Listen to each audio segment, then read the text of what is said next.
दुनिया में भारत ही एकमात्र ऐसा राष्ट्र है जिसे कि बिना एनपीटी पे हस्ताक्षर किए एनएसजी के माध्यम से दुनिया के परमाणु संपन्न राष्ट्रों के साथ परमाणु टेक्नोलॉजी, परमाणु इक्विपमेंट और परमाणु फ्यूल के लिए व्यापार करने की अनुमति है। और यह वेवर दुनिया के एकमात्र देश भारत को प्राप्त है।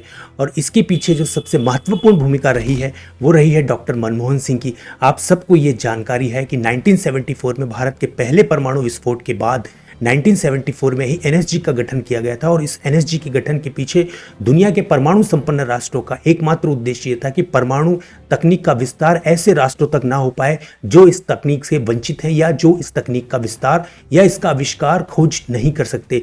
तो भारत को 3 दशकों तक एनएसजी के प्रतिबंधों के कारण latest reactor technology, atomic fuel और एटॉमिक इक्विपमेंट से वंचित रहना पड़ा था। लेकिन 2008 में भारत में डॉक्टर मनमोहन सिंह के नेतृत्व में भारत ने अमेरिका के साथ में न्यूक्लियर डील करके इस गतिरोध को तोड़ दिया।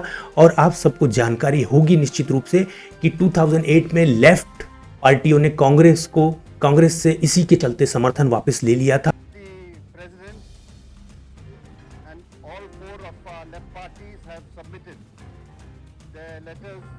withdrawing support from the UPA government.